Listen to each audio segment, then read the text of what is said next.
हम लोग आज देखने वाले हैं भारतीय इतिहास के अंतर्गत, है ना, जैसे क्रोनोलॉजी चल रहा है ना। भारतीय इतिहास में प्राचीन भारत देख रहे हैं और हमने क्या क्या कर लिया। हमने देख लिया पाषाण काल, फिर हम धातु में प्रवेश करते हैं और हमने ताम्र पाषाण काल संस्कृति, कांस्य युगीन संस्कृति और वैदिक कालीन संस्कृति देख लिया। आज हमको देखना है धार्मिक आंदोलन स्टार्ट करना है। देखो क्या था, वैदिक काल की समाप्ति के पश्चात, है ना, जब समाज ग्रो हो रहा है, एक धर्म क्या हो रहा है, बढ़ रहा है ना। जैसे वैदिक काल, देखो वैदिक काल में बहुत सारे हिंदू धर्म में कर्म कांड शामिल हो गए। वैदिक काल के पश्चात जो सूत्र काल आया जिसमें पुराणों का संकलन हुआ और उसके बाद महाकाव्य काल आया, तो उस दौरान क्या होता है, समाज बहुत ज्यादा कर्मकांड बढ़ गए थे, है ना। जो कल्चर था हमारा, संस्कृति था, सनातन संस्कृति थी, जो हिंदू संस्कृति थी, उसमें बहुत ज्यादा क्या घुस गया, आडंबर घुस गया, कर्मकांड घुस गया। अब इन कर्मकांडों के कारण जनता क्या हुई, त्रस्त हो गई, है ना। और वो कुछ ऑप्शंस तलाशने लगे। जैसे आप तलाशते हैं ना कि कोई अगर कोई चीज वर्क नहीं कर रही तो आप दूसरे रास्ते तलाशते हैं उसको ज्यादा सुचारू रूप से संचालित करने के। सेम यही हुआ। होता क्या है कि वैदिक काल की समाप्ति के पश्चात लोग तंग आ गए और उन्होंने फिर नए रास्ते तलाशने चालू किए। ठीक है, क्लियर है। तो ये आज जो हमको टॉपिक पढ़ना है वो इसी संबंधित है। आज का जो टॉपिक है वो है धार्मिक आंदोलन। ठीक है, धार्मिक आंदोलन। ठीक है, धार्मिक आंदोलन कब था, किस काल का है ये, 5वीं से 6वीं शताब्दी। ठीक है, 5वीं से 6वीं शताब्दी धार्मिक आंदोलन। और इस धार्मिक आंदोलन में हम 3 तरह की चीजें पढ़ेंगे। 3 तरह के, है ना, लोगों ने ऑप्शंस को दिए। ठीक, पहला तो है आपका बौद्ध, है ना। ठीक, लोग किसमें चले गए, बौद्ध धर्म अपना लिए लोगों ने, है ना। दूसरा क्या है, जैन धर्म और कुछ अन्य संप्रदाय, है ना। और इन तीनों से ही, यानी बेसिक क्वेश्चन तो पूछेगा ही, भैया बुद्ध जी का जन्म कहाँ हुआ, उन्होंने सबसे ज्यादा प्रवचन कहाँ दिए, उनको निर्माण की प्राप्ति कहाँ हुई, है ना। ये सब चीज बेसिक क्वेश्चन तो आने ही आने। जैन में भी यही सब पूछेगा, है ना, महावीर स्वामी के संदर्भ में। इसके अलावा कुछ अन्य संप्रदाय हुए, जैसे चारवाक, है ना। ठीक है, ऋणम कृते घितम पित्वा, ये वाला, है ना। ठीक है, तो इससे संबंधित, इन तीनों से संबंधित आर्ट एंड कल्चर में आपको पूछा जाता है क्या, दर्शन, है ना। बौद्ध दर्शन, है ना, जैन दर्शन और आपका शैव दर्शन, है ना, चारवाक दर्शन, है ना। इस तरह से क्वेश्चन भी आपको इसमें देखने को मिलते हैं। तो इन 3 टॉपिक से ही आपको क्वेश्चन आएगा। तो हम पहले देखेंगे बौद्ध, फिर जैन, फिर अन्य संप्रदाय, चाहे वो शैव हो, है ना, वो चाहे शाक्त संप्रदाय हो, चाहे वो वैष्णव संप्रदाय हो। ठीक है, ठीक है, इन सब के बारे में हम इसमें इसके अंतर्गत देखेंगे। ठीक है, ये एक्चुअल में इंक्लूसिव स्टडी होगा, है ना, आर्ट एंड कल्चर सेक्शन का, जैसे हमने वैदिक काल में किया, है ना। सेम वैसे ही यहाँ पर इंक्लूसिव स्टडी होगा, जहां पर हम बौद्ध दर्शन, जैन दर्शन और आपके अन्य दर्शन को पढ़ेंगे। ठीक है, अगर आपके कुछ क्वेश्चन होंगे तो आप चैट सेक्शन में पूछ सकते हैं। ठीक है, चलिए तो अपन स्टार्ट करते हैं यहां से। तो किसी भी एग्जाम में हिस्ट्री बहुत इंपॉर्टेंट है, यहाँ से क्वेश्चंस आपको देखने को मिलते ही हैं, और खासकर जब हम बौद्ध जैन पढ़े। तो देखो मैं थोड़ा सा ना तुमको ब्रीफ कर देता हूँ, ये धार्मिक आंदोलन जो हुआ इसके कारण क्या थे, है ना, कारण क्या थे। पहला तो धार्मिक कारण था, है ना। क्या था, धार्मिक कारण। बहुत जल्दी जल्दी ब्रीफ करता हूँ, है ना। धार्मिक कारण क्या था, जनता क्या थी, अब धार्मिक कर्मकांडों से क्या आ गई थी, तंग आ गई थी, है ना। ठीक, जो कल्चर हमारी हिंदू संस्कृति थी उसमें कर्मकांड बढ़ गए थे, है ना, इससे क्षुब्ध हो गई, तो इसलिए उन्होंने माइग्रेट किया। देन सामाजिक कारण, ठीक है, सामाजिक कारण क्या था, तो शूद्रों के क्या, शूद्रों में असंतोष व्यक्त हो गया। क्यों, क्योंकि वो जो है सबसे निम्न वर्ग था और उसका ही सबसे ज्यादा शोषण हुआ।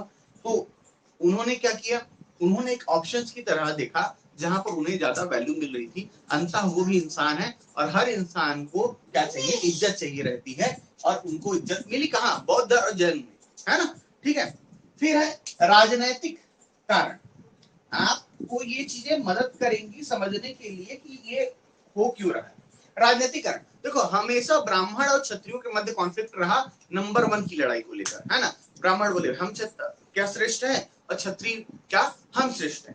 ये उस समय नंबर 1 की लड़ाई चल रही थी, और इस नंबर 1 की लड़ाई में क्षत्रिय जो है वो ब्राह्मण की वैल्यूज को कम करना चाहते थे, क्योंकि वो पुरोहित होते थे।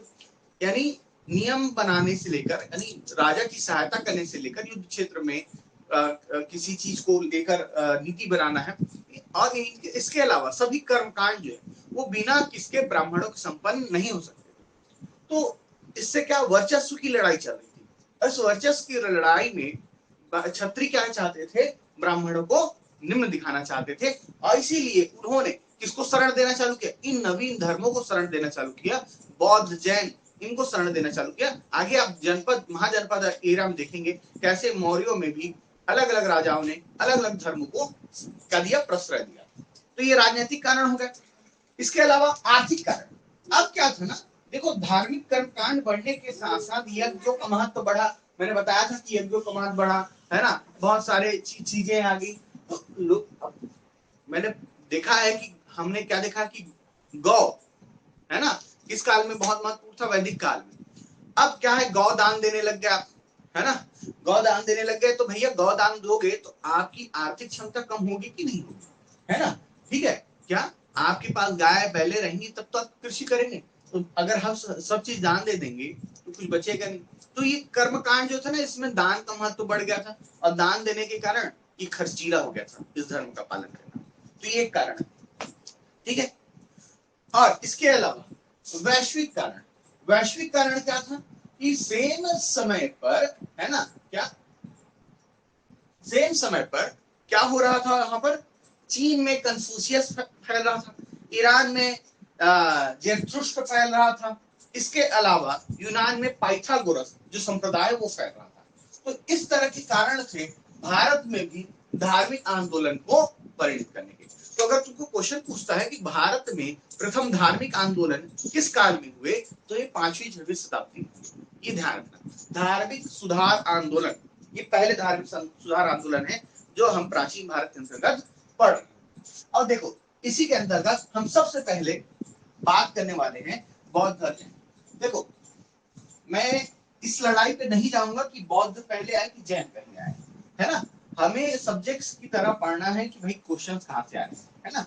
ठीक है, तो सबसे पहले हम बौद्ध संप्रदाय है उसको ब्रीफ करने वाले हैं, है ना। ठीक है, इसको बौद्ध धर्म, ठीक है, बौद्ध धर्म को ब्रीफ करने वाले हैं। क्लियर। अब देखो बौद्ध धर्म में जो सबसे ज्यादा फेमस हुए, यानी जो इसके संस्थापक हुए वो कौन थे, गौतम बुद्ध। कौन थे, गौतम बुद्ध। तो गौतम बुद्ध ने किसकी स्थापना की, बौद्ध धर्म की स्थापना की। ठीक है, कब, इनका जीवन काल कब से कब तक रहा, तो 563 से 563 से 483 ईसा पूर्व, है ना, 483 ईसा पूर्व। क्लियर, समझ में आ रहा है। तो 563 से 483 ईसा पूर्व गौतम बुद्ध ने किसकी स्थापना की थी, बौद्ध धर्म की स्थापना की थी, है ना। इसको भी याद रखना, ईसा पूर्व है ना।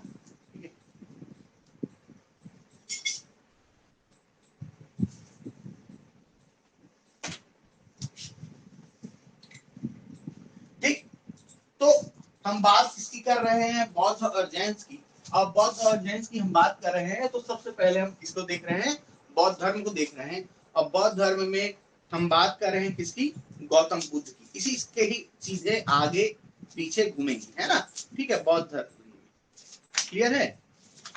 ठीक है, संगम साहित्य को बाद में देख लेंगे, टेंशन नहीं लेना, है ना। देखो 563 ईसा पूर्व में, है ना, किसका जन्म होता है, गौतम बुद्ध का जन्म होता है। अब ईसा पूर्व जो है इस तरफ से चलता है कैसे करके, ठीक है, समझ में आ रहा है बात। अब 563 ईसा पूर्व सूत्र काल समाप्त हो रहा है, सूत्र काल लगभग अपनी समाप्ति पर है। इसी सूत्र काल यानी ये समझ लो कि अपने पीक पर है ना। और जब पीक पर होगा तभी ये चीजें घटित होंगी। तो देखो 563 ईसा पूर्व गौतम बुद्ध, है ना, क्लियर, ध्यान रखना। अब देखो सबसे पहले ना गौतम बुद्ध के नाम के बारे में क्वेश्चंस पूछे जाते हैं। किन्हें आप शाक्य मुनि कहते हैं, शाक्य मुनि, किन्हें शाक्य मुनि कहा जाता है? क्यों गौतम बुद्ध को शाक्य मुनि कहते हैं? क्योंकि शाक्य क्षत्रिय कुल में पैदा हुए, है ना। इनका बचपन का नाम क्या था? सिद्धार्थ था। क्या था? सिद्धार्थ। बचपन में इनका नाम क्या था? सिद्धार्थ, है ना। जब इनको ज्ञान की प्राप्ति हो गई तो ये क्या कहलाए? तथागत कहलाए। क्या कहलाए? तथागत कहलाए, है ना। अब प्रच्छन्न बौद्ध किसे कहा जाता है? प्रच्छन्न बौद्ध, ये क्वेश्चन तुमको पूछा हुआ, प्रच्छन्न बौद्ध किसे कहते हैं? तो प्रच्छन्न बौद्ध बुद्ध किसे कहते हैं? शंकराचार्य को कहते हैं। इसको कहते हैं शंकराचार्य को कहते हैं, याद रखना, ठीक है। ये वो आगे देखेंगे हम, द्वैतावाद, है ना, है ना, ये शुद्धाद्वैतवाद, ये सब जो दर्शन है वो आगे देखेंगे हम, ठीक है। तो गौतम बुद्ध को शाक्य मुनि कहा जाता है, शाक्य मुनि कहा जाता है, सिद्धार्थ कहा जाता है, तथागत कहा जाता है, ठीक है। तीनों अलग अलग कारण से कहा जाता है। अब ना एक स्टोरी लाइन में मैं इसको तुमको पढ़ाने की कोशिश कर रहा हूँ, ठीक है। तो ये मैं एरिया साफ कर रहा हूँ, है ना। आप इसी के आगे स्टार्ट करेंगे, एकदम अच्छे से ध्यान से देखिएगा, है ना। आपको पूरा दिमाग में बैठ जाएगा कि कैसे कैसे, है ना, गौतम बुद्ध के जीवन में चीजें क्या हुई, आगे बढ़ी है, ठीक है। क्लियर है? चलिए तो स्टार्ट करते हैं, है ना। ट्राई करिए इसी को फेयर और रफ दोनों नोट्स के रूप में यूज करें क्योंकि समय कम है ना। और 2 पेन कम से कम रखा करो, एक रेड पेन और एक आपका ब्लू पेन, ठीक है। रेड पेन में ट्राई कीजिए कि आप किसको रखें, डेट जो रहते हैं, तिथियां जो रहती हैं, उनको आप क्या करें, रेड पेन में अंकित करने की कोशिश करें, ठीक है। चलो तो हेडिंग डालिएगा गौतम बुद्ध, जो चल रहा है वही चलेगा। अब देखो मैंने बोला ना कि टाइम लाइन के हिसाब से लेंगे, है ना। तो एक बहुत 2 पार्ट में इसको मैं बांट देता हूँ बोर्ड को, क्योंकि लंबा। सबसे पहले बात करते हैं 563 ईसा पूर्व, है ना। 563 ईसा पूर्व, 563 ईसा पूर्व में क्या हो रहा है? 563 ईसा पूर्व में गौतम बुद्ध का क्या होगा? जन्म। बहुत भूलिएगा मत, क्वेश्चन पूछेगा ही तुमको। गौतम बुद्ध का जन्म कब हुआ? 563 ईसा पूर्व में, ठीक है। क्लियर? जन्म का प्रतीक क्या था? जन्म का प्रतीक क्या था? क्वेश्चन पूछता है। तो गौतम बुद्ध के जन्म का प्रतीक है कमल और बैल, कमल व बैल, ठीक है। देखो आप कोई भी एग्जाम दे रहे हो, इससे कोई फर्क नहीं पड़ता, है ना, क्योंकि क्वेश्चन देने वाले का माइंड आप नहीं जान रहे हैं कि वो एक्चुअल में क्या पूछना चाह रहा है आपसे, है ना। वो आपको प्राचीन भारत से भी क्वेश्चन दे सकता है, आधुनिक से भी दे सकता है, कहीं से भी दे सकता है ना।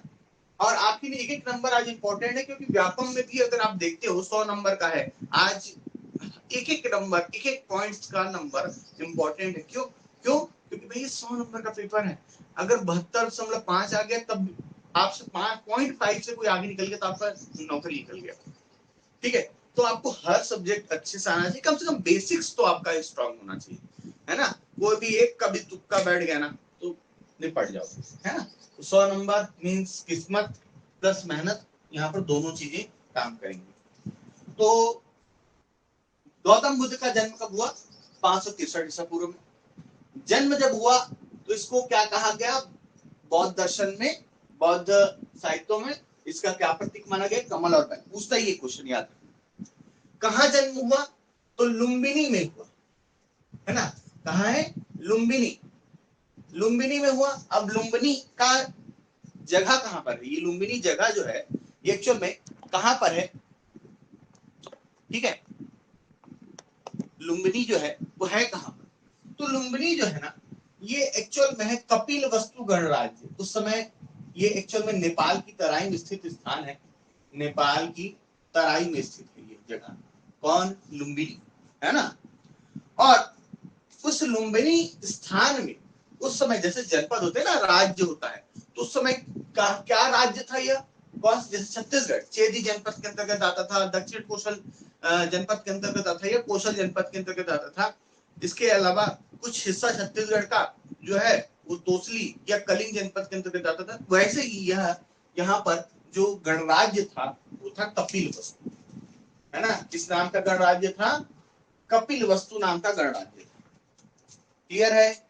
अब यहाँ पर देखो क्या शब्द है, गणराज्य है ना, यानी राजा का बेटा राजा नहीं बनता है, यहाँ पर जनता क्या करती है, चुन कर बेचती है ना। कपिल वस्तु गणराज्य है, कहा नेपाल की तरह। क्लियर? अब मैंने पहले बताया कि भैया जन्म जब हुआ तो इनका नाम क्या था? सिद्धार्थ था। क्या था? सिद्धार्थ। ठीक है, समझ में आया? सिद्धार्थ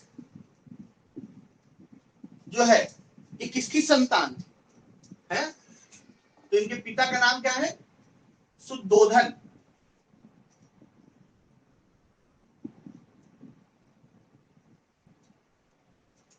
क्या है? शुद्धोधन, है ना। और माता का नाम क्या है? महामाया। अब देखो गौतम बुद्ध जो है रहने को शुद्धोधन महामाया की संतान, लेकिन इनका लालन पालन जो है वो किसने किया? इनकी मौसी ने किया। और इनकी मौसी का नाम क्या है? इनकी मौसी का नाम है, ये तो माता पिता हो गए, है ना। क्या? माता और पिता हो गए कौन? शुद्धोधन महामाया। ठीक है। और अच्छा, महामाया या माया देवी दोनों नाम मिलेगा, कंफ्यूज नहीं होना है। ठीक है, ये कोली गणराज्य की थी एक्चुअल में, है ना। और महामाया, तो देखो मौसी जो है, इनकी मौसी का नाम जो है महाप्रजापति गौतमी था। महाप्रजापति गौतमी इनकी माता का नाम है, मौसी का नाम है। इन्होंने ही इनका लालन और पालन किया। आगे चलकर जब तुम पढ़ोगे, है ना, कि क्या बौद्ध धर्म में दीक्षित होने वाली पहली महिला कौन सी थी, दूसरी महिला कौन सी थी, तो यहाँ पर तुमको इनका वर्णन देखने को मिलेगा। ठीक है, चलो टाइम लाइन के हिसाब से आगे चल रहे हैं।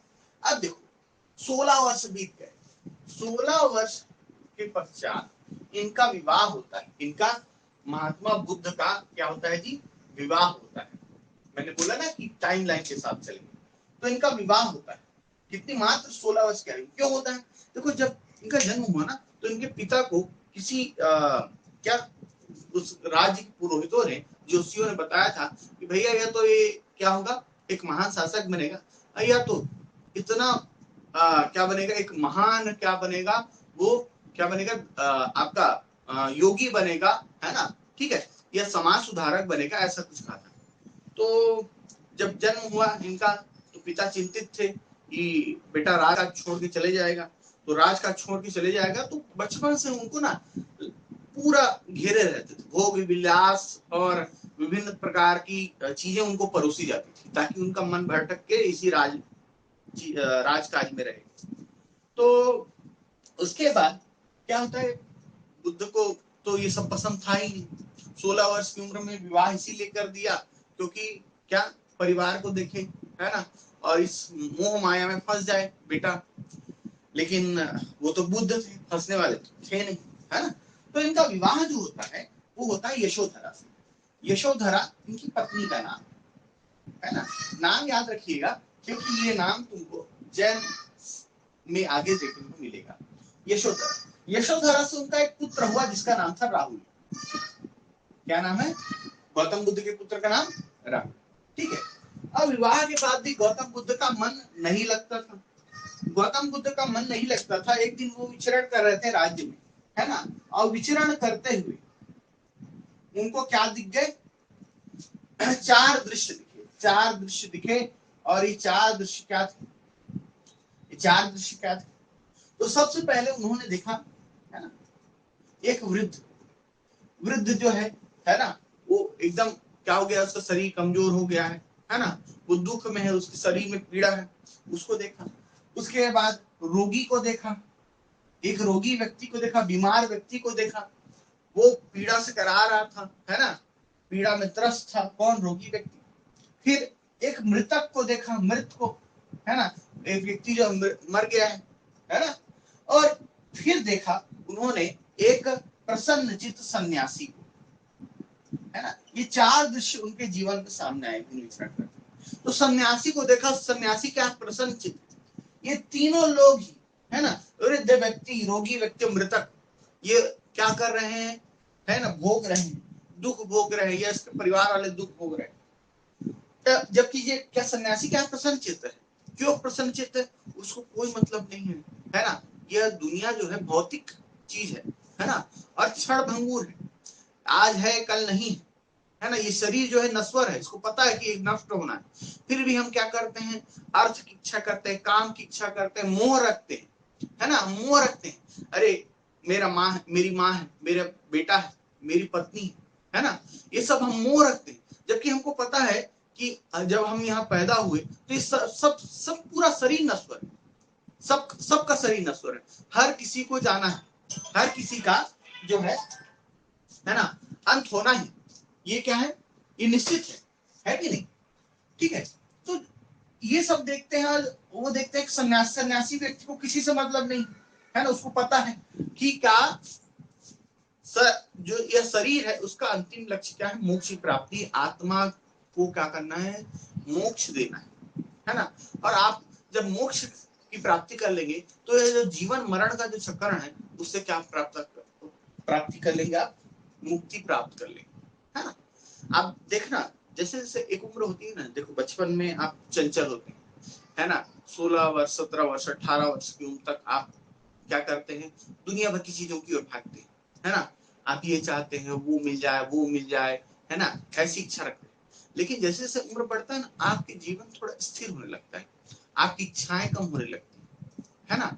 और ये जब इच्छाएं जो है ये कम होने लगती है ना, तो बोला कि पहले आप अपनी इच्छा की पूर्ति के लिए जीते हैं, 16 वर्ष 12 20 वर्ष की, 25 वर्ष 30 वर्ष की आयु तक आप क्या करेंगे, सब चीजों को पाने की इच्छा करेंगे। फिर जैसे जैसे उम्र होगा तो आप सोचेंगे कि अरे मैं क्या खाऊंगा, पहले आप बचपन में फ्रूट खा रहे हो, दुनिया भर की चीजें, उसका मन हटने लगता है, आपको उतना वो सब करने की इच्छा नहीं होता। आप अपने बच्चे के लिए करना चाहोगे, अपने परिवार के लिए करना चाहोगे। फिर 50 60 70 की उम्र में जब आपको जीवन की सच्चाई पता लगती है कि भाई ये तो सब क्या है, मोह है, मोह माया है ना, इसका जीवन में कोई अर्थ नहीं है, एक दिन इस शरीर को जाना है ना, आप स्टेबल हो जाते हो, आप घबराते नहीं। बचपन में जिस चोट के लिए आप रोते थे, जब युवा होते हैं तो चोट आपकी कोई महत्व नहीं रखता। और जब आप वृद्ध देखते हो कि आसपास एक्सीडेंट हो गया, कोई भी यानी अचानक कोई घटना हो गई, तो आप विचलित हो जाते हो बहुत जल्दी उस उम्र में। लेकिन आप जैसे वृद्धावस्था की हो जाते हो तो आप शांत हो जाते हो, कूल डाउन हो जाते हो, क्योंकि आपको पता है आपने पूरी चीज देख ली है ना, क्या हो रहा है, कैसे हो रहा है। तो यही चीजें हैं, है ना। और ये चार जिस दृश्य देखे थे उसके बाद इनका मन बदल गया, और इनका मन बदलने के पश्चात 29 वर्ष की आयु में, है ना, निकलने का प्रयास कर ही रहे थे। कौन, गौतम बुद्ध। और गौतम बुद्ध ने कितने, 29 वर्ष की आयु में, है ना, मैंने बोला कि क्या 29 वर्ष की आयु में, केवल 29 वर्ष की आयु में क्या कर दिया, गृह त्याग कर दिया, घर छोड़ के निकल गए, है ना, गौतम बुद्ध। ठीक है, क्लियर। और जब यह घर छोड़ के निकले तो इसको कहा गया महाभिनिष्क्रमण काल। क्या कहा गया, महाभिनिष्क्रमण काल, है ना। क्या कहा गया, महाभिनिष्क्रमण काल। याद कैसे करोगे, देखो जब क्या होता है, कमल खिलता है तो बहुत खिला हुआ दिखता है एकदम, है ना, प्रसन्नचित मुद्रा, तो जन्म होगा तो कमल और बैल। ठीक है, समझ में। गृह त्याग, निष्क्रमण का मतलब है क्या, एक ऐसी एज जहां पर क्या हो रहा है, कुछ परिवर्तन हो रहा है। तो यह परिवर्तन हो रहा है, महान परिवर्तन हो रहा है, कहां पर, बुद्ध के जीवन में, क्योंकि वो क्या कर रहे हैं, गृह त्याग कर रहे हैं। तो महाभिनिष्क्रमण काल कहा गया। ठीक है, समझ में आ रहा है बात, क्लियर है। और महाभिनिष्क्रमण काल कहा गया गृह त्याग को, और इसका प्रतीक जो है वो था घोड़ा। घोड़ा क्यों था, घोड़ा महाभिनिष्क्रमण काल का प्रतीक इसलिए था क्योंकि जब बुद्ध ने घर छोड़ा तो वो जिस घोड़े पर निकले थे उनका प्यारा घोड़ा था, और उसका नाम था कंथक, है ना, क्या था नाम था, कंथक। ठीक है, और कंथक घोड़े के ऊपर सवार होकर वो क्या करते हैं, अपने राजकाज को त्याग देते हैं, केवल कितने वर्ष की आयु, 29 वर्ष की आयु। समझ में आ रहा है बात, क्लियर है। ठीक है, तो इसके बाद विचरण करते हैं उनको क्या, इसकी भावना की उत्पत्ति होती है, वैराग्य की भावना की उत्पत्ति होती है, और वैराग्य प्राप्ति के लिए वो क्या करते हैं, गृह त्याग कर देते हैं। ठीक है, सबसे पहले जब गृह त्याग करते हैं ना, वो आम्र उद्यान पहुंचते हैं। एक आम्र उद्यान था, वहीं पर आम्र उद्यान पहुंचते हैं। आम्र उद्यान में है ना पहुंचते हैं, उसके बाद राजगिरी पहुंचते हैं, राजगिरी के बाद वैशाली पहुंचते हैं। वैशाली में, वैशाली जो जनपद है ना, मैं डायरेक्ट जा रहा हूँ, है ना, यहाँ पर आपको ये सब स्टोरी जानने लायक नहीं है, लेकिन याद रखना पहले वो राजगिरी जाते हैं, है ना, राजगिरी, देन फिर वो मूव करते हैं वैशाली, है ना, वो भटकते रहते हैं। ऐसा थोड़ी है कि घर से निकले और होता है ना गाना था ना, घर से निकलते ही, है ना, कुछ दूर चलते ही रास्ते में था उसका घर वाला। तो ऐसा नहीं है, आप वैराग्य के निकले तो ऐसा नहीं है कि तुरंत मिल जाएगा, आपको सब्र करना पड़ेगा, पेशेंस रखना पड़ेगा, चीजें सीखनी पड़ेंगी, तो सही है समय आपका, तो सही चीज मिल जाएगी। तो वैशाली में ना उनको एक गुरु मिलता है, जिसका नाम था, क्या था, अलार कलाम, है ना, उनके प्रथम गुरु थे। कौन, अलार कलाम, याद रखना, बहुत इंपॉर्टेंट है ना, अलार कलाम। अलार कलाम से उन्होंने उनको दो शिक्षा मिली, सांख्य दर्शन की शिक्षा मिली, सांख्य दर्शन की शिक्षा मिली इनसे, अलार कलाम से। किसको, बुद्ध को। इसके अलावा उपनिषदों का ज्ञान हुआ। आप देखेंगे कि उपनिषद जो है, वेद और उपनिषद में दो बेसिक अंतर है। वेद जहां पर कर्म कांडों और उपासना के बारे में है, वहीं पर जो उपनिषद है वो सही क्या है, ज्ञान जो है, बेसिक ज्ञान है, वेदों के पीछे जो ज्ञान है उसको एक्सप्लेन करता है उपनिषद, है ना। तो उपनिषदों का ज्ञान और सांख्य दर्शन की शिक्षा ये इनको मिलती है अलार कलाम से। किनको, गौतम बुद्ध को। समझ में आ रहा बात, क्लियर है। फिर उसके बाद फिर वो यहाँ से निकलते हैं, फिर राजगिरी को जाते हैं। कहा जाते हैं, राजगिरी को। और राजगिरी जब वो पहुंचते हैं, फिर से गौतम बुद्ध कहा, राजगिरी, है ना, ठीक है, इधर जगह नहीं है तो आप ऐसे करके बनाइएगा, है ना, ठीक है। तो राजगिरी जब पहुंचते हैं वो, कौन, गौतम बुद्ध, तो वहां उनको मिलते हैं रुद्रक रामपुत्र, दूसरे गुरु। कौन मिलते हैं, रुद्रक रामपुत्र। ये दोनों का बहुत महत्व है बुद्ध के जीवन में, एक अलार कलाम और दूसरे रुद्रक रामपुत्र। रुद्रक रामपुत्र जो है ये धर्माचार्य होते हैं, और इनसे इनको ज्ञान व ध्यान व योग की शिक्षा मिलती है ना, ध्यान व योग की शिक्षा। देखो, एक तरफ जीवन का महत्व, जीवन का ज्ञान उन्हें उपनिषदों से मिला, जो उनको कहां से प्राप्त हुआ था, अलार कलाम से प्राप्त हुआ था। ठीक, किससे प्राप्त हुआ था, अलार कलाम से प्राप्त हुआ था। ठीक है, उसके बाद रुद्रक रामपुर से उनको मिलता ध्यान व योग की शिक्षा, क्योंकि बिना ध्यान लगाए, बिना योग किए, है ना, आप क्या नहीं कर सकते, परमत्व, परम ज्ञान को प्राप्त नहीं कर सकते, है ना। ध्यान योग लगाएंगे, तब तपस्या करेंगे, तब तो कुछ मिलेगा। आप देखना, आप इतने कंफ्यूज रहो, दिन में टेंशन में रहो, और आराम से क्या करना, आंख बंद करके सो जाना, है ना, अपने मन को शांत करने की कोशिश करना, और सोचना कि आप क्या गलत। धीरे धीरे जब आप एकांत में अकेले रहकर जब आप एनालिसिस करते हो ना, है ना, खुद से प्रश्न पूछना चालू करते हो, तब आपको ज्ञान मिलता है ना।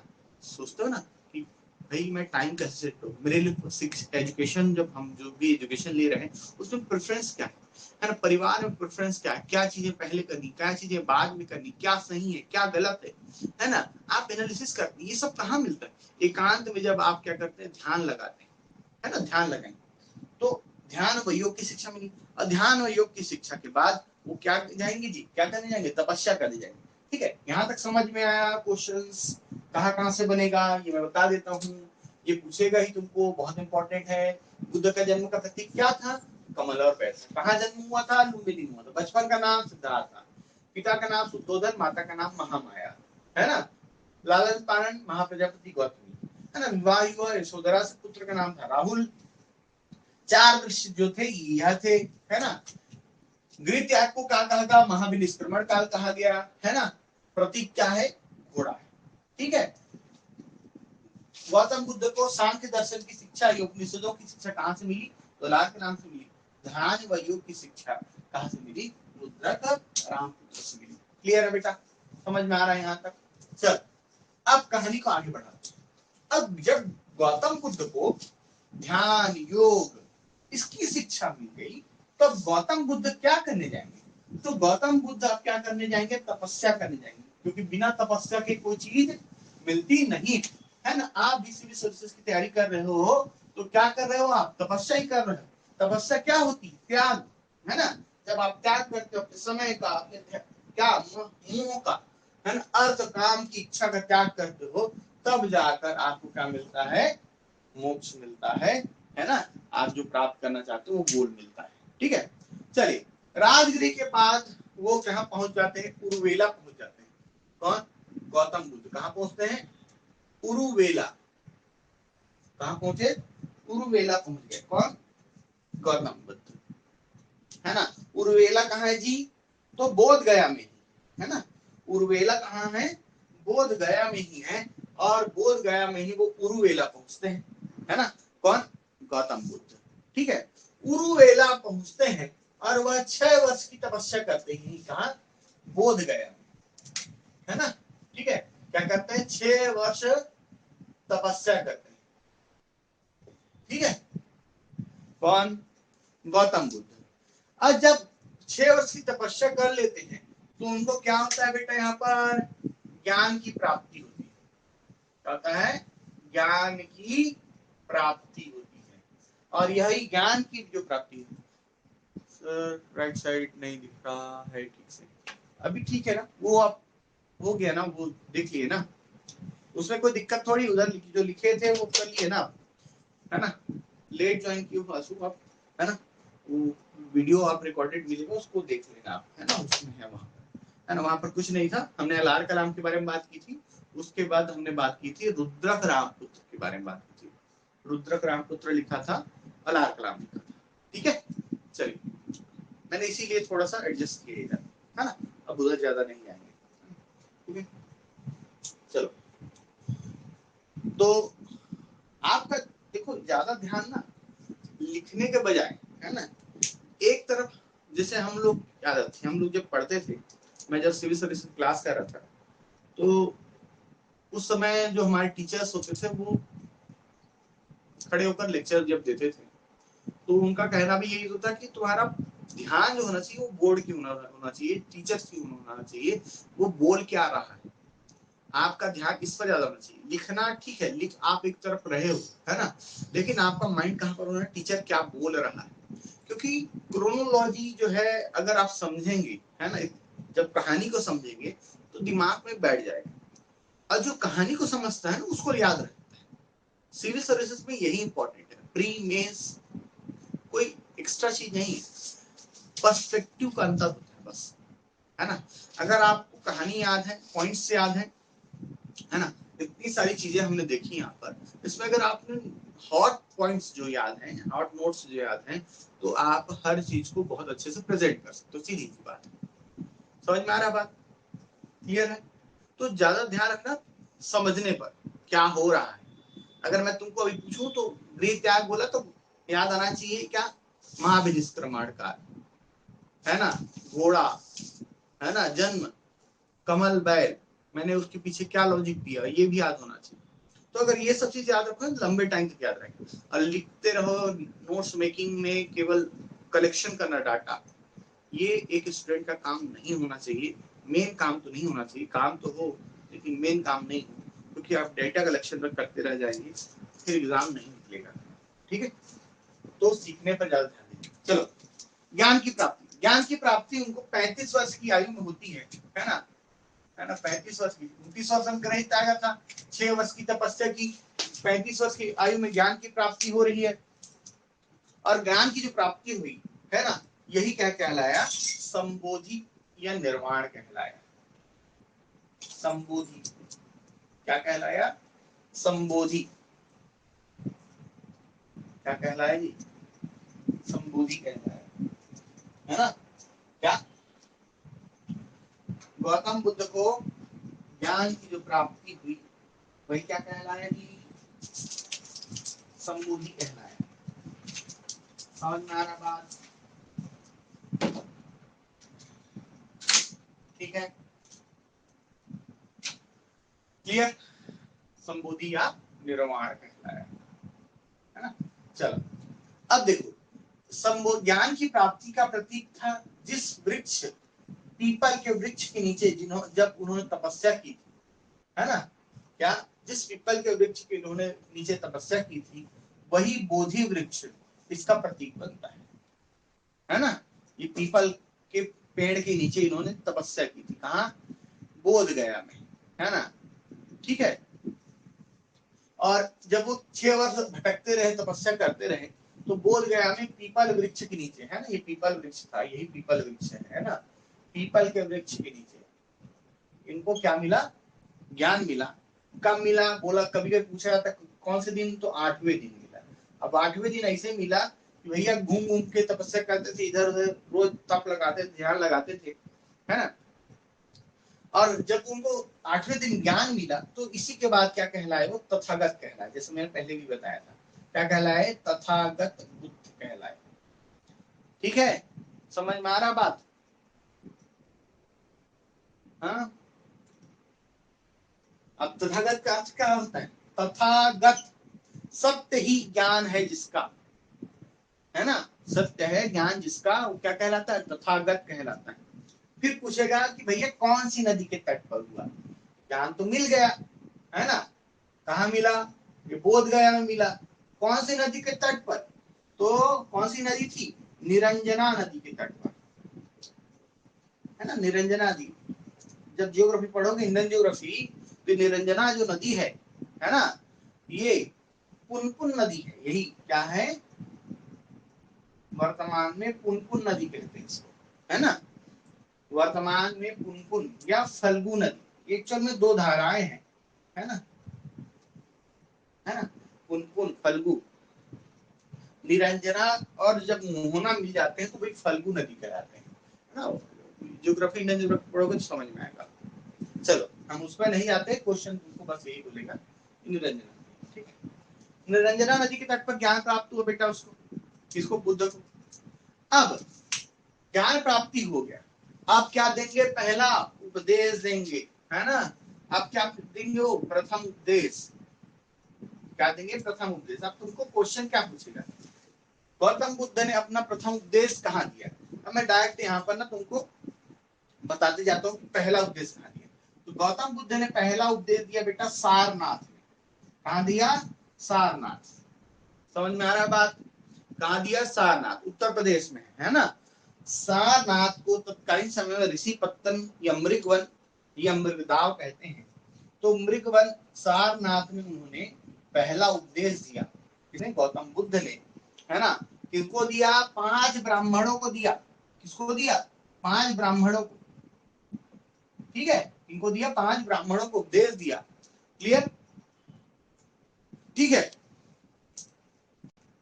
और पूछा जाता है कभी कभी कि गौतम बुद्ध के प्रथम अनुयायी, और ये 5 ब्राह्मण कौन से पता है, ये इन्हीं के साथ तपस्या जो कर रहे थे, कहाँ, ये बोध गया, उन्हीं को ही क्या दिया था इन्होंने, सारनाथ में क्या दिया था, प्रथम प्रवचन दिया था, है ना। प्रथम अनुयायी पूछे तुमको अगर क्वेश्चन, क्या बोले, बुद्ध के प्रथम अनुयायी कौन कौन थे, क्या बोले, गौतम बुद्ध के प्रथम 2 अनुयायी कौन थे, है ना। तो गौतम बुद्ध के प्रथम अनुयायी अगर मैं बोलूं, प्रथम अनुयायी, है ना, गौतम बुद्ध के प्रथम अनुयायी थे 2 शूद्र, जिनका नाम था तपस्सु और भल्लिक, क्या, तपस्सु और भल्लिक। देखो आप सीजीपीएससी तैयारी कर रहे हो, सीजी तैयारी कर रहे हो, उससे कोई मतलब नहीं, मैं पहले बोल रहा हूँ, क्वेश्चंस जो है ना, वो स्टैंडर्ड क्वेश्चन जो है वो आने ही, कोई सीजी आपकी तैयारी करने वाला बेसिक क्वेश्चंस को बता के छोड़ देगा, और वहां से जरूरी थोड़ी कि क्वेश्चंस फंस ही जाए, है ना, क्या क्वेश्चन वहां से फंस जाए ऐसा जरूरी नहीं है ना। ज्ञान जो है ना बृहद होना चाहिए। जब आप तालाब जा रहे हो तो बड़ी मछली के लिए हमेशा जाल डालना चाहिए, जब बड़ी मछली के लिए जाल डालो छोटी मछली आराम से बन जाएगी, तो जाल बड़ा लेके जाओ, है ना। ज्ञान इतना बृहद कर लो, जब समय हो तो ज्ञान इतना बृहद कर लो कि भाई आप कोई भी एग्जाम इजी क्रैक कर सकते। मैं ये नहीं बोल रहा हूँ कि डेप्थ में चल जाओ आप, है ना, या कि क्या चीज कि भाई आप इतना ज्यादा डेप्थ में मत पढ़ लो, है ना,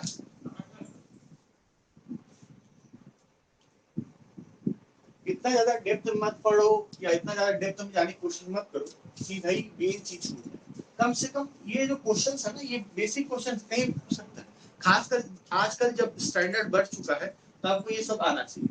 तो ये प्रथम जो अनुयायी थे ये तो कौन थे, तपस्सु और भल्लिक, ये क्वेश्चन आने लायक है।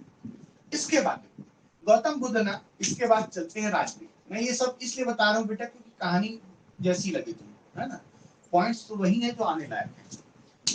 तो देखो राजगीर पहुंचते हैं, वहां पर राजगीर पहुंचने पर वहां का राजा कौन होता, बिंबिसार होता है। कौन है, बिंबिसार। मैंने बोला ना कि ये महाजनपद कांस कनेक्टेड, तो बिंबिसार जो है वहां पर शासक है, वो इसका स्वागत करता है गौतम बुद्ध का, ठीक है। और बिंबिसार ने यहाँ पर वेणु विहार नामक स्थान दान दे दिया, किनको, गौतम बुद्ध को। एक होता है ना जी, देखो हर जगह ये चीज होगी, दान होगा, क्योंकि बिना जमीन अमीन दान मिले या पैसा दान मिले संन्यास भी नहीं आता है ना। तो जान मिलेगा भैया, बड़ा सा संपत्ति मिला इनको, जहां पर बैठ के उठा कर सके, बिना किसी टेंशन की क्या कर सके, आपका प्रचार कर सके, है ना, उपदेश दे सके। तो वेणु विहार इनको दान में मिलता है, और यहीं पर इनका एक शिष्य बनता है ना, कौन, सारिपुत्र। कौन से बनता है, सारिपुत्र और मोदगलायन, इनके शिष्य बनते हैं।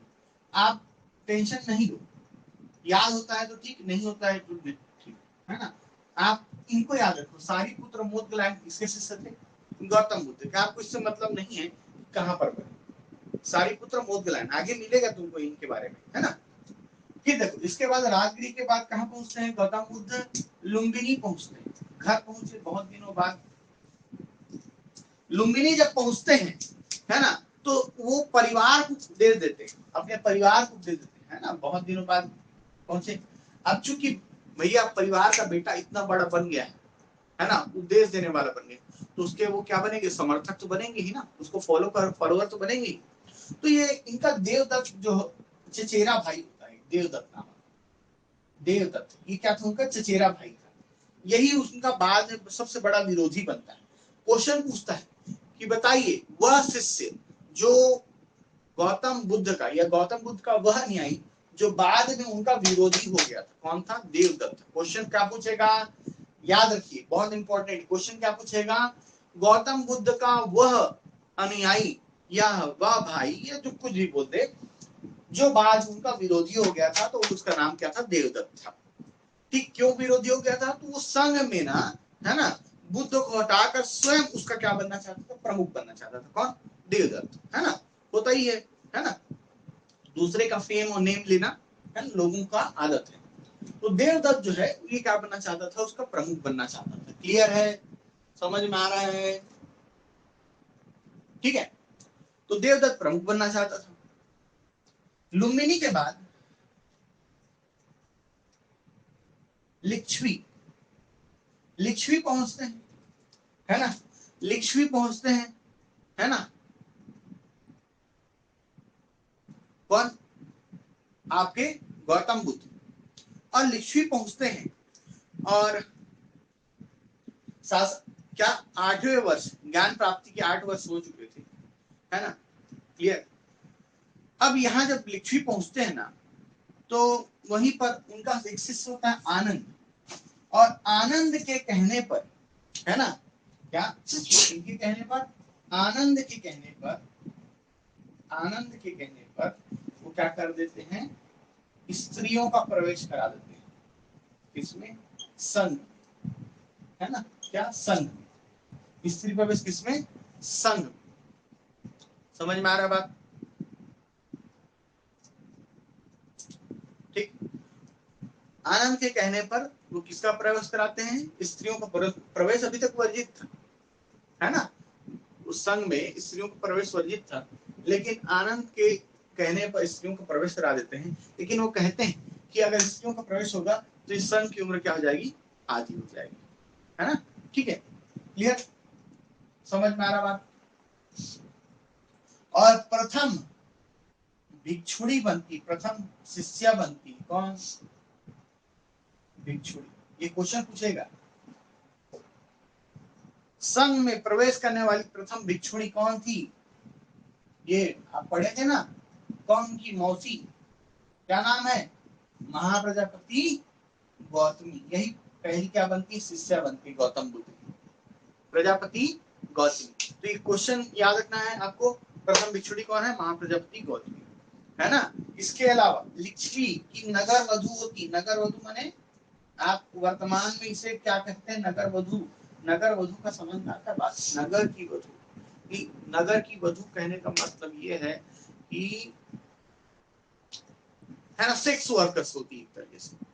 तो वहां की सेक्स वर्कर होती है नगर वधु। कौन होती है? आपकी आम्रपाली नाम, है ना। आपने सुना भी होगा, आम्रपाली सीरीज आती है ना। आम्रपाली, आम्रपाली ये क्या होती है? नगर वधु होती है। यही दूसरी क्या होती है? भिक्षुणी होती है ना। समझ में आ रहा बात? आम्रपाली, आम्रपाली नगर वधु, ठीक है। पहली कौन थी? प्रजापति गौतमी, है ना। समझ में आ रहा बात? अब देखो इसी के बाद अब यहाँ से छत्तीसगढ़ कनेक्शन बन रही रहा, है ना। गौतम बुद्ध इसके बाद कहाँ पहुंचते हैं? ये सब याद रहेगा ना। प्रथम अनुयायी कौन? प्रजापति गौतमी। अनुयायी जो क्या हो गया? विरोधी हो गया। कौन था? देवदत्त। कौन है? देवदत्त। समझ में आ रहा है? प्रथम प्रवचन कहाँ दिया? सारनाथ में दिया, मृगवन में दिया, ठीक है। निर्वाण की प्राप्ति, है ना, संबोधि का प्रतीक क्या है? बोधि वृक्ष है। क्लियर बेटा? अब चलो आगे बढ़े, है ना। अब इसके बाद पहुंचते हैं वो कौशल। कौशल में, है ना, देखो कौशल क्यों पहुंचते हैं? राजा प्रसेनजीत और कौशल नरेश के बीच युद्ध को ये शांत करा देते हैं। कौन? गौतम बुद्ध, है ना। तो कौशल जो नरेश होते हैं उनको ऑफर करते हैं, बोलते हैं कि भाई आप चतुर्मास क्या करेंगे, कहाँ बिताएंगे, है ना। एक सीजन, चतुर्मास, एक सीजन को बोलते हैं चतुर्मास, है ना। तो आप एक सीजन, है ना, कहाँ बिताएंगे? छत्तीसगढ़ में बिताएंगे। आप निवेदन स्वीकार किए और तो कौशल पहुंचते हैं और वहां पर क्या करते हैं? वो चतुर्मास बिताते हैं, है ना, है ना, ठीक है। यहीं पर जेठवन विहार उनको दान मिलता है। चलो छोड़ो, वो तो उतना लेवल का नहीं आना तुमको। कौशल के बाद अब पहुंचते हैं कौशाम्बी।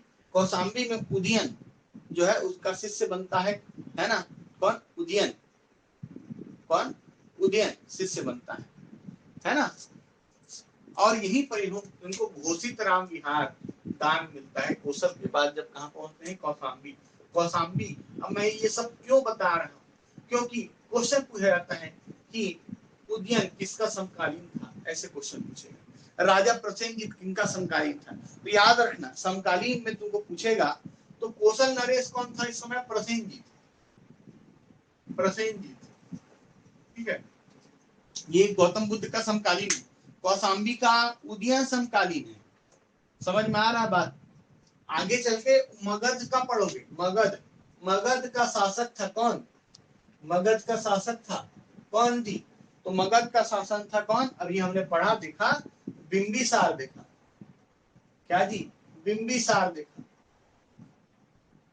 है ना, बिंबिसार। ये क्या है? समकालीन है। किसका? गौतम बुद्ध का, बिंबिसार। चलो, बिंबिसार क्या है? समकालीन है। इसके अलावा अजातशत्रु यही का शासक था, अजातशत्रु, मगध, ये सब समकालीन है। ये क्वेश्चन तुमको पूछेगा, है ना, ठीक है। फिर श्रावस्ती जाते हैं। श्रावस्ती में उनको ना अंगुली माल डाकू मिलता है। श्रावस्ती कौन मिलता है? अंगुली माल डाकू मिलता है। कौन मिलता है? अंगुली माल डाकू मिलता है ना, उसको देते हैं। अब क्वेश्चन पूछा है कि बुद्ध ने अपने जीवन में सर्वाधिक उपदेश कहाँ दिए? तो बुद्ध ने अपने जीवन में सर्वाधिक उपदेश दिए कहाँ? श्रावस्ती। कहाँ दिए? श्रावस्ती। क्वेश्चन पूछा, सर्वाधिक उपदेश कहाँ दिए? श्रावस्ती। अब आते हैं अंत की ओर, है ना। गौतम बुद्ध की मृत्यु होगी और मृत्यु कहाँ होगी जी? पावापुरी में। पावापुरी में एक चुंद लोहार था। चुंद लोहार जो है, चुंद लोहार नामक व्यक्ति के घर, है ना, वो क्या करते हैं, भोजन करते हैं, है ना, ठीक है। अच्छा एक सेकंड, मृत्यु, हाँ, तो पावापुरी में ना पहुंचते हैं वो, और चुंद लोहार, है ना, ये सोनार जो भी मिले, इसके यहाँ सुकर माधव भोजन करते हैं, है ना। अब उसके यहाँ सुकर माने सुअर, है ना, तो मांस भक्षण करते हैं, और सुकर माधव द्रव्य, है ना, ये भोजन करने के कारण, सुकर माधव भोजन करने के कारण इनका क्या हो जाता है, अतिसार रोग हो जाता है। क्या हो जाता है? अतिसार रोग हो जाता है। इनको अतिसार रोग हो जाता है। किसको? भगवान बुद्ध को। मृत्यु पावपुरी में नहीं होगी, याद रखिएगा। पावपुरी में ये भोजन कर रहे, इसके पश्चात ना वो पहुंचते हैं कुशीनगर। कहाँ पहुंचते हैं? कुशीनगर। कहाँ पहुंचते हैं? कुशीनगर। और कुशीनगर में, है ना जी, कहाँ? कुशीनगर, ये देवरिया जिला में है, उत्तर प्रदेश के। यहीं पर, है ना, इनकी मृत्यु होती है। गौतम बुद्ध की मृत्यु कहाँ हुई? कुशीनगर में हुई, है ना। और अंतिम उपदेश पूछा जाता है कि गौतम बुद्ध ने अंतिम उपदेश किसको दिया था? तो अंतिम उपदेश ने दिया था किनको? सुबद्ध। किसको दिया था? सुबद्ध। सुबद्ध, है ना, सुबद्ध को दिया था अंतिम उपदेश। किसको दिया था? सुबद्ध को। ठीक है, समझ में आ रहा है बात, है ना। और गौतम बुद्ध की मृत्यु कब हुई थी? 80 वर्ष की आयु। अब कितना जीवन बता लिया उन्होंने? 80 वर्ष का जीवन बिता लिया। 483 ईसा पूर्व, मैंने बताया था ना, 483, 563 से 483, 483 ईसा पूर्व में इनकी मृत्यु है। 563 कैसे जोड़ोगे? इधर 40 बचा, है ना, और कितना हो गया है? 563 ईसा पूर्व लिखे थे कि नहीं लिखे थे? हैं 563 ईसा पूर्व, तो 563 ईसा पूर्व, है ना। अब ये कितना हो गया? इधर का ये 60 साल हो गया, और इधर का ये 20 साल, तो 80 साल। तो 80 वर्ष की आयु में, है ना, गौतम बुद्ध की क्या हो जाती है? मृत्यु हो जाती है। और ये कहलाता है महापरिनिर्वाण। क्या कहा जाता है? महापरिनिर्वाण कहलाता है ना जी। याद रखिएगा, महापरिनिर्वाण 80 वर्ष की आयु। कहाँ हुई मृत्यु? कुशीनगर में। समझ में आ रहा है बात, है ना। और इनकी अस्थियां 8 जगहों पर भेजी जाती है। जब इनकी मृत्यु होती है तो अस्थि कहाँ भेजते हैं? 8 जगहों पर भेजते हैं, और यहीं पर स्तूप बनते हैं। क्या बनते हैं? स्तूप। जैसे मगध के शासक को भेजा जाता है, अजातशत्रु लेके जाता है। वैशाली की लिच्छवी का हिस्सा था, तो वो लेके जाते हैं। कपिल वस्तु के साक्ष्य लेके जाते हैं, क्योंकि उनका जन्म वहीं हुआ था। अल्लाह कप के बुली लेके जाते हैं। रामगाम के कोलिए लेके जाते हैं। पावापुरी के मल्ल लेके जाते हैं। कुशीनारा के मल्ल लेके जाते हैं। और वेथा द्वीप या वेठ द्वीप के ब्राह्मण लेके जाते हैं। 8 जगहों पर उनके किए जाते हैं। अब देखो, ये जो मृत्यु है, इसका प्रतीक क्या है? महापरिनिर्वाण मृत्यु का प्रतीक है स्तूप, है ना, सब चीज का प्रतीक है। तो इसका प्रतीक क्या है? मृत्यु का स्तूप है ना। ठीक है, समझ में आ रहा है बात? क्लियर है ना? क्लियर, समझ में आ रहा है बात? अब देखो स्तूप कैसा होता है, उसको अब आर्ट एंड कल्चर में आप अगर देखते हैं तो अर्ध गोलाकार में होगा। वेदिका कहलाती है, रेलिंग कहलाती है। मेथी जो है वो चबूतरा का है ना। हर्मिका, इसमें क्वेश्चन तुमको पूछेगा ना, हर्मिका किसको कहते हैं? स्तूप में हर्मिका जो कौन का है उसी को बता रहा हूँ। हर्मिका कहते हैं इसको, आपके टॉप ऑफ द स्तूपा, यानी शिखर को क्या कहते हैं? शिखर को हर्मिका कहते हैं। स्तूप के शिखर को क्या कहते हैं? हर्मिका कहते हैं। स्तूप कुछ इस तरीके से होता है ना।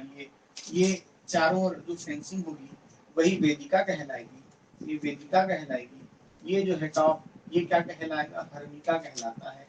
आर्ट एंड कल्चर के अंतर्गत है, यही पर बता रहा हूँ, है ना।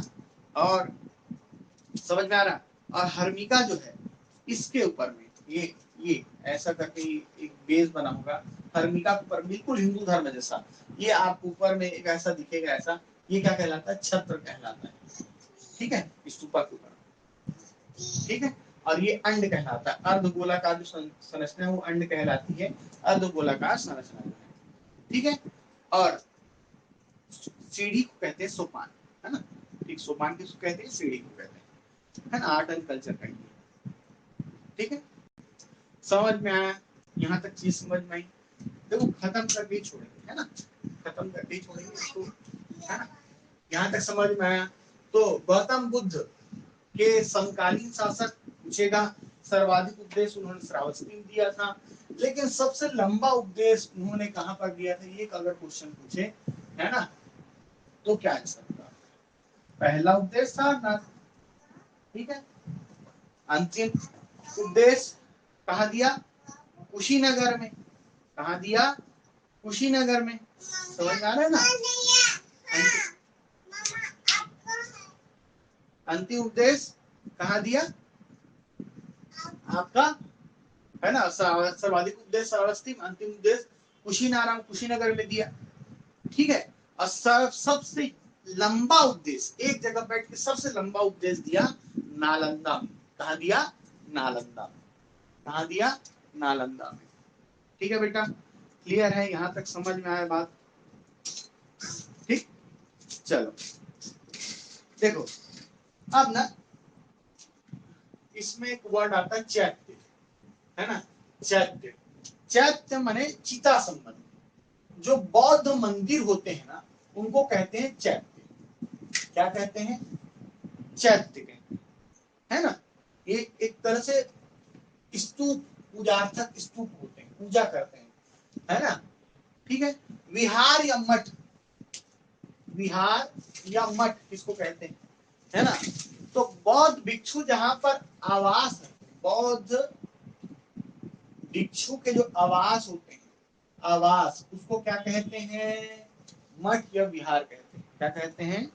मठ या विहार कहते हैं। ठीक है जी। अच्छा, अब मैं डायरेक्ट क्वेश्चन तुमको बताते जा रहा हूँ यहाँ से, है ना। समकालीन बताया हूँ, वहां पर क्वेश्चन पूछे गए उससे। फिर हम आगे बढ़ते हैं। अब आते हैं भैया, क्वेश्चन पूछेगा उनके शिष्यों से। शिष्य से क्वेश्चन क्या पूछेगा?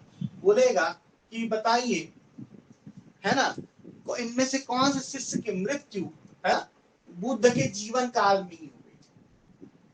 बुद्ध के जीवन काल में, बुद्ध जब जीवित थे तब मृत्यु हो गई थी, है ना। तो यहाँ पर ध्यान रखना, ये सारिपुत्र और मोदगलायन। अब ये याद आया? मैंने बताया था कि सारिपुत्र और मोदगलायन, है ना, ये दो शिष्य बनते। ये इनकी मृत्यु क्या हुई थी? बुद्ध के जीवन काल में। याद, सारिपुत्र और मोदगलायन, है ना। और इनकी सारिपुत्र की मृत्यु पर तो बुद्ध भी दुखी हो गए थे, जबकि वो ऐसा होता नहीं था, उनको पता था। बुद्ध भी दुखी हो गए थे। सारिपुत्र अत्यंत शालीन शिष्य था उनका, है ना। ठीक है, स्त्रियों को प्रवेश कराया। स्त्री प्रवेश किसने कराया? है ना, स्त्री प्रवेश किसने कराया? तो आनंद लेकर आया, आनंद लेकर आया स्त्रियों का प्रवेश। ठीक है, समझ में आया? निजी शरीर परिचारक हुआ करता था आनंद। ठीक है, इनका एक शिष्य था, कौन? जीवक। जीवक जो था आयुर्वेद का ज्ञाता था, है ना, जीवक। ठीक है, और इनका शिष्य हुआ, है ना, महाकश्यप। इसने ना प्रथम बौद्ध संगति की अध्यक्षता, प्रथम बौद्ध संगति की क्या की? अध्यक्षता की। कौन? आगे आप पढ़ोगे महाजनपद काल में, है ना। और यहाँ पर भी महाकश्यप, इसने, महाकश्यप ने प्रथम बौद्ध संगति की अध्यक्षता। ठीक है, कहा? सप्तपर्णी गुफा में हुआ था, है ना। चल, हो गया, यहां तक आया समझ में?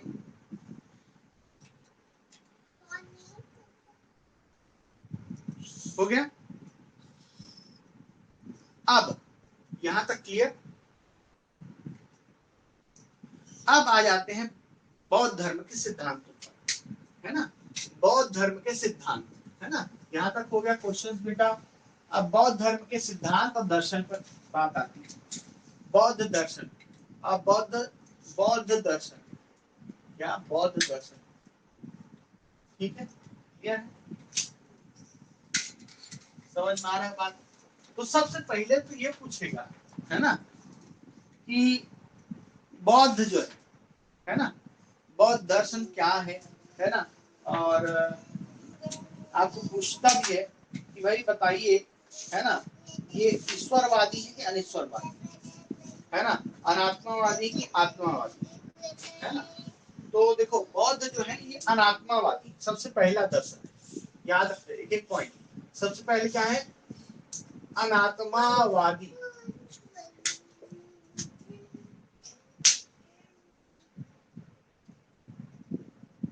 अनात्मावादी, है ना, यानी अनात्मावादी कहने का मतलब ये आत्मा को नहीं मानते। कौन, बौद्ध, ये बहुत इंपॉर्टेंट याद रखिएगा, ठीक है, क्या अनात्मावादी है। इसके अलावा दूसरा है अनिश्वरवादी, ईश्वर के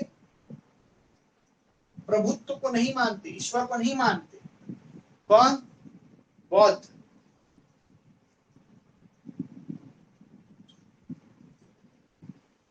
समझ में आया, ठीक है, अनिश्वरवादी अनात्मावादी, ठीक है। लेकिन अनात्मावादी है ना, कौन, कौन आपके, बौद्ध, ठीक है जी, कौन, बौद्ध जो है अनात्मावादी, है ना, क्लियर है। लेकिन ये जो है, जो बौद्ध जो है ना, ये क्या करते हैं, कर्म और पुनर्जन्म, है ना, को मानते हैं। लेकिन शरीर का पुनर्जन्म या आत्मा का पुनर्जन्म नहीं मानते, है ना। कर्म पुनर्जन्म सिद्धांत है, कर्म और पुनर्जन्म इसको मानते हैं। लेकिन कर्म पुनर्जन्म किसका होता है, जन्म किसका होता है, अहंकार का पुनर्जन्म होता है, न कि आत्मा का। अहंकार का पुनर्जन्म होता है, न कि आत्मा का, ये मानते हैं। आत्मा का नहीं, अहंकार का पुनर्जन्म ये कहते हैं, ठीक है, समझ में आया। फिर एक सिद्धांत है क्षण भंगुरवाद, क्षण भंगुरवाद या क्षणिकवाद जिसको कहते हैं, है ना। ये सिद्धांत जो है ना, क्षणिकवाद या क्षण भंगुरवाद, ये कहता है ना, कि संसार नश्वर है ना, ठीक है जी, ये सदा क्या है, क्षणिक है, ये कहता है। क्लियर है, समझ में आ रहा बात, हो गया, ठीक है। इसी में एक सिद्धांत है शून्यवाद, शून्यवाद, शून्यवाद जो है बहुत इंपॉर्टेंट है, क्वेश्चन पूछता है शून्यवाद जो सिद्धांत किसने दिया, तो नागार्जुन ने दिया था, याद रखना, किसने दिया था, नागार्जुन ने दिया था। शून्यवाद सिद्धांत किसने दिया था, नागार्जुन ने। इसको, इसकी पुस्तक का नाम मध्यम कारिका, क्या है, मध्यम कारिका, इसकी पुस्तक का नाम, इसकी, नागार्जुन, है ना। मार्टिन लूथर से इसकी तुलना होती है ना, शून्यवाद, क्लियर है। गौतमी पुत्र सप्तकर्णी का समकालीन था, इसका, नागार्जुन का, ठीक है। अच्छा, वेदों की सर्वोच्चता को नकारा, अभी बचा है, मेन वाला बचा है, बताऊंगा लास्ट में। वेदों की सर्वोच्चता को किसने नकारा, सीधी सी बात है, अगर आप क्या है, अनिश्वरवादी, तो वेद तो ईश्वर के बारे में, तो क्या वेदों की सर्वोच्चता को भी नकारेंगे, जाति वर्ण व्यवस्था भी अस्वीकार करेंगे, इसीलिए, है ना, समझ में आया बात। अब चलिए मध्यम प्रतिपदा, अब देखो मध्यम प्रतिपदा का पालन, एक गौतम बुद्ध कहते थे, है ना, देखो गौतम बुद्ध क्या थे, वो कहते थे कि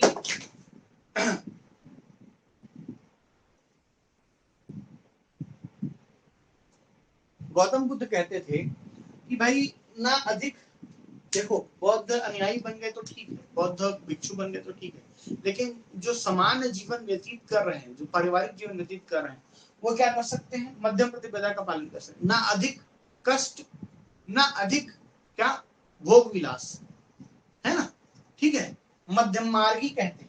तो बुद्ध जो है वो कैसे थे? मध्यम मार्गी, मध्यम मार्गी। जबकि जैन में ऐसा नहीं, जैनों में क्या है? अत्यधिक कष्ट दो शरीर को, ये कहता है। ये बौद्ध क्या कहते थे? मध्यम मार्ग का पालन करते थे, ना अधिक कष्ट और ना ही अधिक सुख। समझ में आ रहा? बीच में लेके चलो, हो गया। अब आते हैं प्रतीत्य समुत्पाद। प्रतीत्य समुत्पाद, प्रतीत्य समुत्पाद, है ना, ये भी सिद्धांत किसका है? किसका है? बौद्धों का है ना। ये क्या कहते हैं? शरीर नश्वर है, खत्म हो जाएगा, है ना, खत्म होने के बाद फिर इसका जन्म होगा, और है ना, ये क्या है? एक्चुअल में कार्य कारण संबंध है ना, ठीक है। और इसी प्रतीत्व समुत्पाद के अंतर्गत क्या है? दुख समुदाय आते हैं, और इस दुख समुदाय से तुम इसको ज्यादा समझो। एक उदाहरण दिया जाता है इसके अंतर्गत कि आप एक कार लेते हैं, कार या बस लेते हैं अपने सुख के लिए। कार क्या है?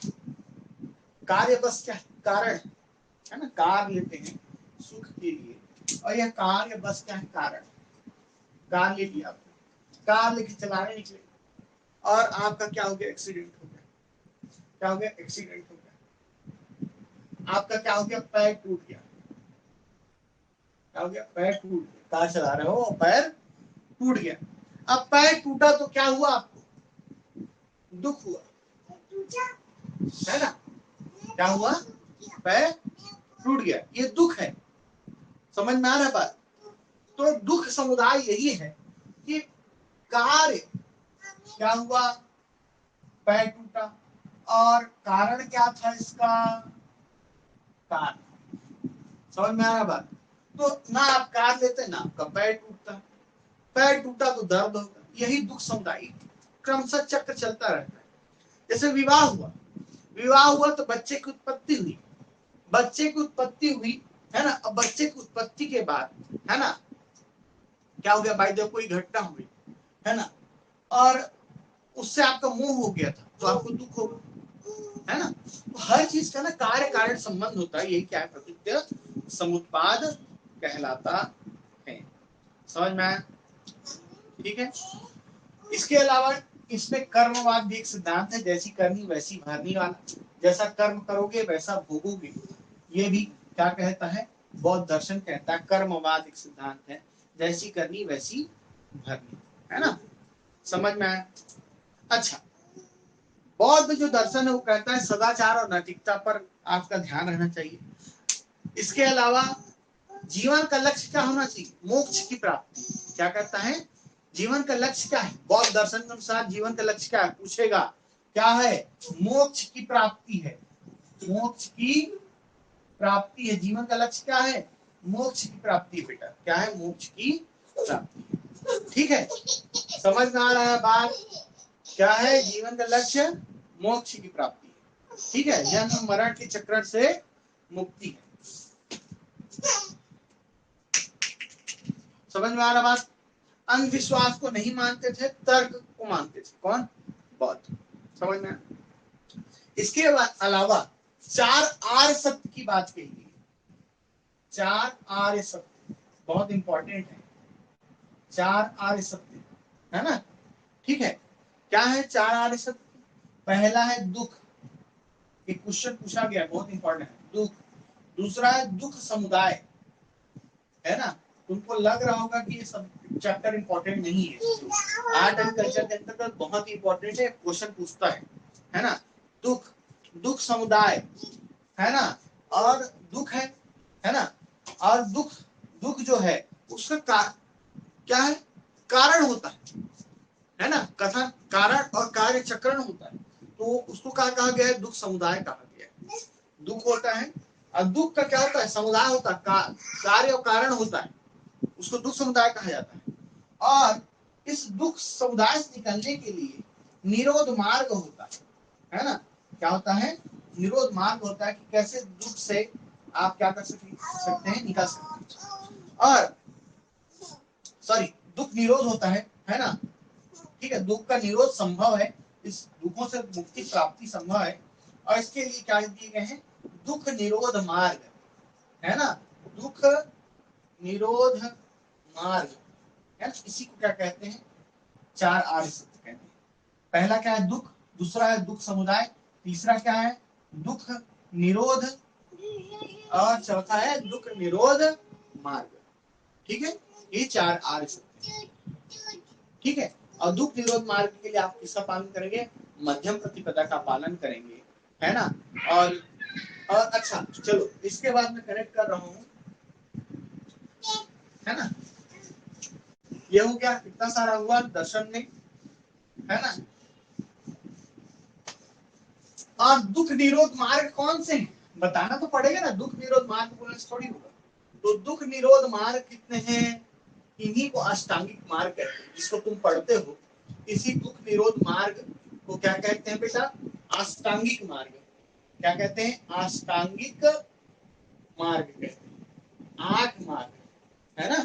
ठीक है, समझ में आ रहा है। अष्टांगिक मार्ग कौन कौन से हैं, तो इनको 3 भागों में बांटा गया है। इसी को त्रिरत्न भी कहा जाता है। क्या कहा जाता है, त्रिरत्न। उस पढ़ते हो तुम, बौद्ध दर्शन में त्रिरत्न कौन से हैं, है ना।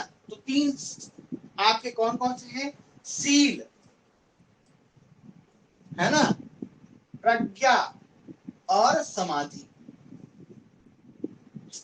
समझ में आ रहा बात, सील, प्रज्ञा और समाधि, ये क्या है, त्रिरत्न कहलाते हैं। अष्टांगिक मार्ग इन्हीं के अंतर्गत आएंगे। अब देखते हैं कौन कौन सा अष्टांगिक मार्ग। सबसे पहले आर्य सत्य की बात करेंगे, है ना। पहला है सम्यक दृष्टि। क्या रखो, सम्यक दृष्टि रखो, है ना। ना बुरा, कुछ गलत हो तो है मत देखो, बुरा मत देखने की कोशिश करो, तो सम्यक दृष्टि रखो। दूसरा है सम्यक संकल्प। क्या, सम्यक संकल्प। ठीक है। तीसरा है सम्यक वाक, अच्छा बोलो, है ना। क्या बोलो, अच्छा बोलो। ठीक है, सम्यक संकल्प रखो, बुरा नहीं करूंगा, ऐसा करके। सील, सील क्या है, अच्छा कर्म करो, है ना। मैं सम्यक सम्यक नहीं लिख रहा हूं, सम्यक कर्म हुआ। सम्यक आजीव, ठीक है। फिर है कौन सा, सम्यक व्यायाम, व्यायाम करना चाहिए आदमी को, ठीक है। और क्या है, सम्यक स्मृति, सम्यक स्मृति, सब में सम्यक लिख लेना बेटा, है ना। और सम्यक समाधि, ये क्या है, 8 मार्ग हैं दुखों से मुक्ति के लिए, जिन्हें आप अष्टांगिक मार्ग कहते हैं। तो सम्यक दृष्टि, सम्यक संकल्प, सम्यक वाक, अच्छा बोलो, अच्छा देखो, अच्छा प्रण करो, है ना। जो प्रण कर रहे हो उसकी पूर्ति करो, है ना। अच्छा कर्म करो, अच्छा जीवन जियो, व्यायाम करो जीवन में, है ना। स्मृति और समाधि, इस तरह से ये क्या हुए, 8 मार्ग हुए, है ना। समझ में आया। इन अष्टांगिक मार्गों का पालन एक लोक सेवक सिविल सर्वेंट को जरूर करना चाहिए, और उसको क्या पाना है, सक्सेस पाना। समझ में आ रहा बात, ठीक है। फिर पूछता है त्रिसंग कौन से, त्रिसंग, है ना। बौद्ध धर्म में त्रिसंग क्या है, तो कौन से है त्रिसंग, बौद्ध दर्शन में त्रिसंग। तो बुद्ध धम्म और संघ, त्रिसंग, ये तीनों बुद्ध धम्म और संघ, है ना। बुद्ध धम्म संघ, है ना। बुद्ध धम्म और संघ, ये त्रिसंग है इसके, बुद्ध के। क्या है ये, बुद्धं शरणं गच्छामि, धम्मं शरणं गच्छामि, संघं शरणं गच्छामि। बुद्ध की शरण में आओ, है ना, बुद्ध की शरण में जाओ, धम्म की शरण में जाओ। धर्म, धम्म माने धर्म, है ना। प्राकृत पाली भाषा में ऐसा होता है ना। प्राकृत भाषा अर्धमागधी है ये, इसलिए धम्म लिखा है। तो धर्म की शरण में जाओ, संघ की शरण में जाओ, ऐसा कहा गया है। समझ में आ रहा बात, है ना। समझ में आया। अब चलो, ठीक है। कल चलो अभी यहाँ पर खत्म कर रहा हूँ, ज्यादा हो जाएगा, है ना। कल मैं तुमको थोड़ा सा बचा है 4 बौद्ध संगतियों के बारे में बताऊंगा, किस बौद्ध संगति में क्या हुआ, ये क्वेश्चन तुमको पूछता ही है। तो कल हम इस पर चर्चा करेंगे, है ना, किसके बारे में, 4 बौद्ध संगतियां, बौद्ध धर्म की प्रचार भाषा क्या थी, है ना, ऐसे क्वेश्चंस आपको आते हैं। बौद्ध धर्म से संबंधित साहित्य क्या है ना, क्लियर। बुद्ध जब गर्भ में आए तो उसका प्रतीक क्या था, तो हाथी था, वो आएगा, है ना। बुद्ध का उपदेश किससे संबंधित है, ये क्वेश्चन पूछा गया है ना। बौद्ध जब थे तो उस समय बौद्ध शिक्षा केंद्र कौन कौन से थे, है ना, तो वो क्वेश्चन पूछता है, उसको मैं बताने की कोशिश करूंगी यहाँ पर, है ना, ठीक है। तो इसके अलावा, है ना, विनय पिटक, सुत्त पिटक, पिटक क्या है, चरित्र क्या है, बुद्ध चरित्र क्या है, कौन सा लेखक है, तो ये सब चीज छूटा हुआ है, इसको हम नेक्स्ट क्लास में करेंगे। लेकिन मेन दर्शन वाला जो पार्ट है ये आपका क्वेश्चन यहाँ पर हो गया। एक्स्ट्रा क्वेश्चन जो बौद्ध धर्म से पूछे जाते हैं वो कल की क्लास में करेंगे, ठीक है। समझ में आ रहा बात, ठीक। अगर आप YouTube में ये वीडियो देख रहे होंगे, है ना, तो आप मुझको जरूर बताना कमेंट सेक्शन में कि आपकी क्लास कैसा लगा, है ना। और अगर आपको और वीडियोस चाहिए और क्या चाहिए, ऐसे वीडियोस चाहिए, तो आप कमेंट करेंगे, है ना, और ज्यादा से ज्यादा इसको शेयर करेंगे, ठीक है। बाय।